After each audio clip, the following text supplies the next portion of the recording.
Firman yang datang daripada Tuhan kepada Yeremia sesudah ia dilepaskan dari Rama oleh Nebuzaradan, kepala pasukan pengawal, yang telah menyuruh untuk mengambilnya terbelenggu pada tangannya di tengah-tengah semua orang buangan dari Yerusalem dan Yehuda yang hendak diangkut ke dalam pembuangan ke Babel. Kepala pasukan pengawal itu telah mengambil Yeremia dan berkata kepadanya, Tuhan Allahmu telah mengancamkan malapetaka ini atas tempat ini, dan ia telah melaksanakannya. Tuhan telah melakukan apa yang diancamkannya, oleh karena kamu telah berdosa kepada Tuhan dan tidak mendengarkan suaranya, sehingga terjadilah hal ini kepada kamu. Maka sekarang, lihatlah, aku melepaskan engkau hari ini dari belenggu yang ada pada tanganmu itu. Jika engkau suka untuk pergi dengan aku ke Babel, marilah, aku akan memperhatikan engkau. Tetapi, jika engkau tidak suka untuk ikut pergi dengan aku ke Babel, janganlah pergi. Lihat, seluruh negeri ini terbuka untuk engkau. Engkau boleh pergi kemana saja engkau pandang baik dan benar. Engkau boleh kembali kepada Gedalia bin Ahikam bin Safan, yang telah diangkat oleh Raja Babel atas kota-kota Yehuda, dan tinggallah bersama-sama dia di tengah-tengah rakyat. Atau kemana saja engkau pandang benar, pergilah ke situ. Lalu kepala pasukan pengawal itu memberikan kepadanya bekal makanan dan suatu hadiah. Kemudian melepas dia pergi. Jadi pergilah Yeremia kepada Gedalia bin Ahikam di Mispa, dan diam bersama-sama dengan dia di tengah-tengah rakyat yang masih tinggal di negeri itu. Ketika semua panglima tentara yang masih berada di luar kota dengan orang-orangnya mendengar bahwa Raja Babel telah mengangkat Gedalia bin Ahikam bin Safan atas negeri itu, dan bahwa kepadanya telah diserahkan pengawasan atas laki-laki, perempuan, dan anak-anak, yaitu dari orang-orang lemah di negeri itu yang tidak diangkut ke dalam pembuangan ke Babel. Maka pergilah mereka kepada Gedalia di Mispa. Mereka ialah Ismael bin Netanya, Yohanan bin Kareah, Seraya bin Tanhumet, anak-anak Efai orang Netofa itu, dan Yezanya, anak orang Maaka, bersama dengan anak buahnya. Lalu bersumpahlah Gedalia bin Ahikam bin Safan kepada mereka dengan anak buah mereka. Janganlah kamu takut untuk takluk kepada orang-orang Kasdim itu. Tinggallah di negeri ini dan takluklah kepada Raja Babel, maka keadaanmu akan menjadi baik. Dan aku sendiri, aku menetap di Mispa untuk bertindak sebagai wakil di depan orang-orang Kasdim yang akan datang kepada kita. Tetapi kamu ini, kumpulkanlah saja hasil anggur, buah-buahan dan minyak. Kemudian simpanlah sebagai persediaan, dan tinggallah di kota-kota di mana kamu hendak menetap. Juga ketika semua orang Yehuda yang ada di Moab, di antara Bani Amon, di Edom, dan di negeri-negeri lain, mendengar bahwa Raja Babel telah membiarkan tinggal sisa rakyat di Yehuda dan mengangkat Gedalia bin Ahikam bin Safan atas mereka, Maka kembalilah semua orang Yehuda dari segala tempat kemana mereka telah berserak-serak dan masuk ke tanah Yehuda kepada Gedalia di Mispa. Mereka mengumpulkan hasil anggur dan buah-buahan amat sangat banyaknya. Pada suatu kali, Yohanan bin Kareah dan semua panglima tentara yang masih berada di luar kota datang kepada Gedalia di Mispa, dan mereka berkata kepadanya, "Tahukah engkau bahwa Baalis Raja Bani Amon telah menyuruh Ismail bin Netanya membunuh engkau?" Tetapi Gedalia bin Ahikam tidak percaya kepada mereka. Kemudian Yohanan bin Kareah berkata dengan diam-diam kepada Gedalia di Mispa, "Baiklah, aku pergi membunuh Ismail bin Netanya itu dengan tidak diketahui siapapun juga. Mengapa engkau harus dibunuhnya? Sehingga semua orang Yehuda yang telah berkumpul di sekelilingmu berserak-serak lagi, dan sisa Yehuda itu binasa." Tetapi Gedalia bin Ahikam menjawab Yohanan bin Kareah, Janganlah lakukan itu, sebab yang kau katakan tentang Ismail itu adalah bohong. Dalam bulan yang ke-7, datanglah Ismail bin Netanya bin Elisama. Ia keturunan raja dan perwira tinggi raja, beserta 10 orang, kepada Gedalia bin Ahikam di Mispa. Sementara mereka makan roti bersama-sama di Mispa, maka bangkitlah Ismail bin Netanya dengan ke-10 orang yang ada bersama-sama dia. Lalu mereka memukul mati Gedalia bin Ahikam bin Safan dengan pedang.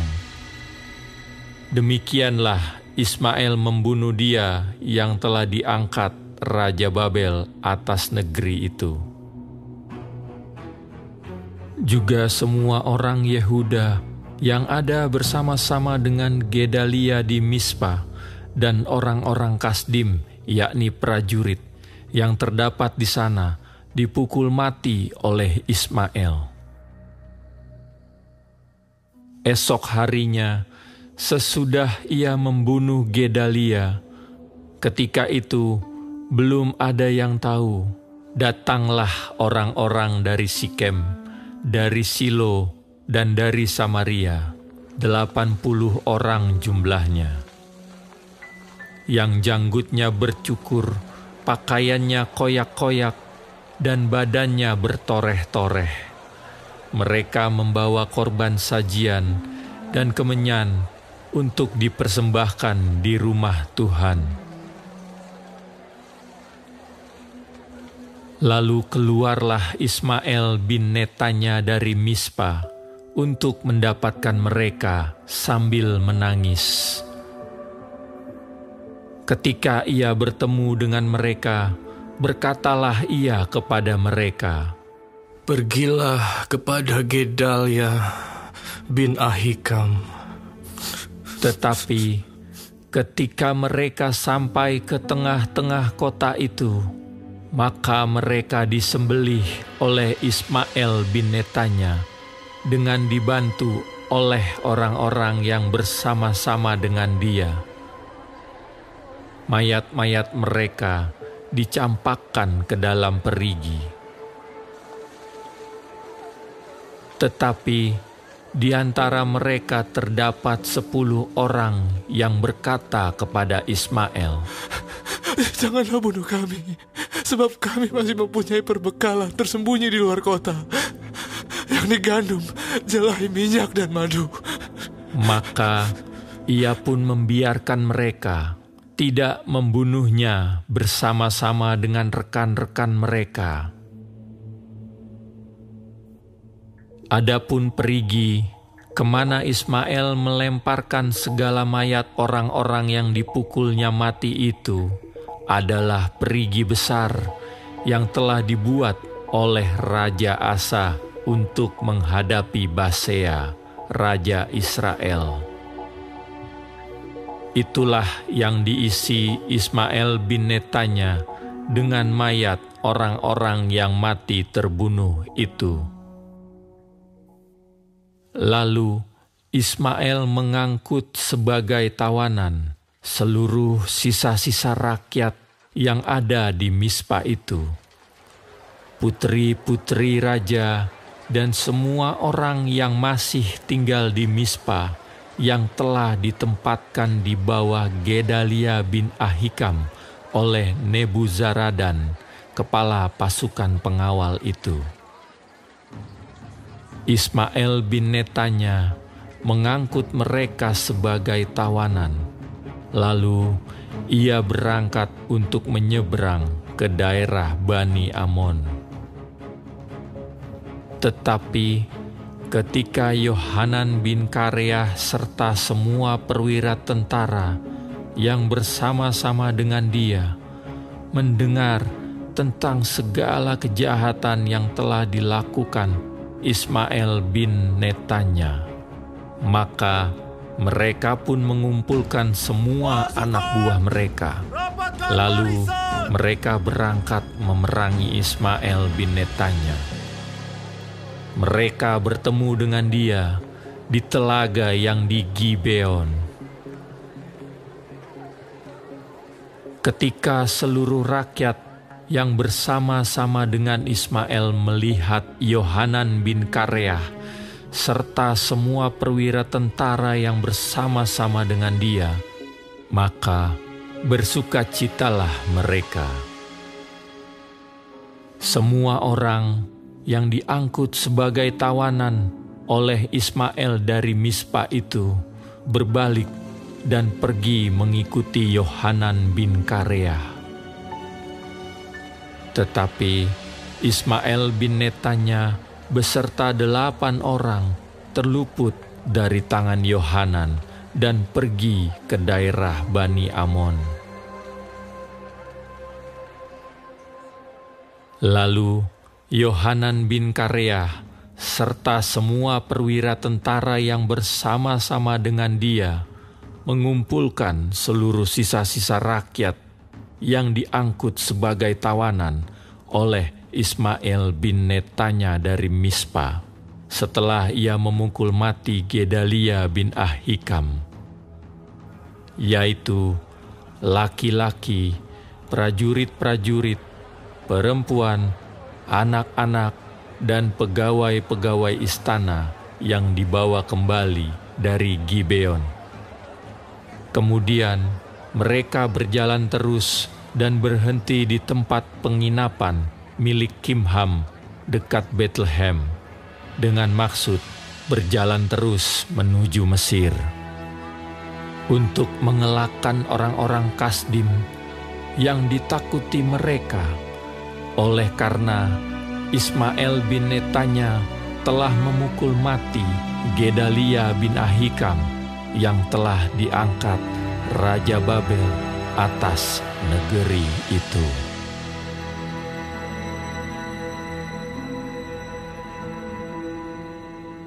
Kemudian datanglah semua perwira tentara, di antaranya Yohanan bin Kareah dan Azaria bin Hosaya, beserta seluruh rakyat, dari yang kecil sampai kepada yang besar. Dan mereka berkata kepada Nabi Yeremia, "Biarlah kiranya permohonan kami sampai di hadapan-Mu. Berdoalah untuk kami kepada Tuhan Allah-Mu untuk seluruh sisa ini. Sebab dari banyak orang, hanya sedikit saja kami yang tinggal, seperti yang Kau lihat dengan matamu sendiri. Semoga Tuhan Allah-Mu memberitahukan kepada kami jalan yang harus kami tempuh dan apa yang harus kami lakukan." Jawab Nabi Yeremia kepada mereka, "Permohonanmu sudah kudengar. Lihat, aku akan berdoa kepada Tuhan Allah-Mu, seperti yang kamu minta itu. Dan segala firman yang diberi Tuhan sebagai jawab akan kuberitahukan kepadamu. Sepatah kata pun tidak akan kudiamkan kepadamu. Berkatalah mereka kepada Yeremia, biarlah Tuhan menjadi saksi yang benar dan yang dapat dipercaya terhadap kami.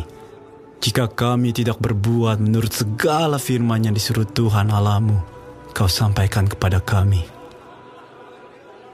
Maupun baik ataupun buruk, kami akan mendengarkan suara Tuhan Allah kita, yang kepadanya kami mengutus Engkau, supaya keadaan kami baik, oleh karena kami mendengarkan suara Tuhan Allah kita. Sesudah 10 hari, datanglah firman Tuhan kepada Yeremia. Lalu Yeremia memanggil Yohanan bin Kareah dan semua perwira tentara yang ada bersama-sama dengan dia dan seluruh rakyat, dari yang kecil sampai kepada yang besar. Berkatalah ia kepada mereka, Beginilah firman Tuhan, Allah Israel, yang kepadanya kamu telah mengutus aku untuk menyampaikan permohonanmu ke hadapannya. Jika kamu tinggal tetap di negeri ini, maka aku akan membangun dan tidak akan meruntuhkan kamu, akan membuat kamu tumbuh dan tidak akan mencabut kamu. Sebab aku menyesal telah mendatangkan malapetaka kepadamu. Janganlah takut kepada Raja Babel yang kamu takuti itu. Janganlah takut kepadanya. Demikianlah firman Tuhan. Sebab aku menyertai kamu untuk menyelamatkan kamu dan untuk melepaskan kamu dari tangannya. Aku akan membuat kamu mendapat belas kasihan, sehingga ia merasa belas kasihan kepadamu dan membiarkan kamu tinggal di tanahmu. Tetapi jika kamu tidak mau mendengarkan suara Tuhan Allahmu dengan mengatakan, kami tidak mau tinggal di negeri ini. Sebab pikirmu, tidak, kami mau pergi ke negeri Mesir, di mana kami tidak akan mengalami pertempuran, tidak akan mendengar bunyi sangkakala, dan tidak akan menderita kelaparan. Di sanalah kami akan tinggal. Maka dengarkanlah sekarang firman Allah, hai sisa Yehuda, beginilah firman Tuhan semesta alam, Allah Israel. Jika kamu sungguh-sungguh berniat hendak pergi ke Mesir, dan memang kamu pergi dan tinggal sebagai orang asing di sana, maka pedang yang kamu takuti itu akan menimpa kamu di Mesir. Dan kelaparan yang kamu gentarkan itu tidak putus-putusnya mengejar-ngejar kamu di Mesir sampai kamu mati di sana. Semua orang yang berniat hendak pergi ke Mesir untuk tinggal sebagai orang asing di sana akan mati karena pedang, kelaparan, dan penyakit sampar. Seorang pun dari mereka tidak ada yang terlepas atau terluput dari malapetaka yang kudatangkan atas mereka. Sungguh, beginilah firman Tuhan semesta alam, Allah Israel. Seperti tercurahnya murkaku dan kehangatan amarahku ke atas penduduk Yerusalem, demikianlah akan tercurah kehangatan amarahku ke atas kamu apabila kamu pergi ke Mesir. Kamu akan menjadi kutuk, kengerian, kutukan dan aib kamu tidak akan melihat tempat ini lagi. Tuhan telah berfirman kepadamu, hai sisa Yehuda, janganlah pergi ke Mesir. Camkanlah sungguh-sungguh bahwa aku memperingatkan kamu pada hari ini. Kamu telah menipu dirimu dan membahayakan nyawamu ketika kamu mengutus aku kepada Tuhan Allahmu dengan berkata, berdoalah untuk kami kepada Tuhan Allah kita, dan beritahukanlah dengan tepat kepada kami apa yang difirmankan Tuhan Allah kita, supaya kami melakukannya. Tetapi sekalipun aku memberitahukannya kepadamu pada hari ini, kamu tidak mendengarkan suara Tuhan Allahmu, yaitu tidak menuruti segala sesuatu yang disuruhnya ku sampaikan kepadamu. Oleh sebab itu, camkanlah sungguh-sungguh bahwa kamu akan mati karena pedang, kelaparan, dan penyakit sampar di tempat yang kamu rindukan untuk tinggal sebagai orang asing di sana.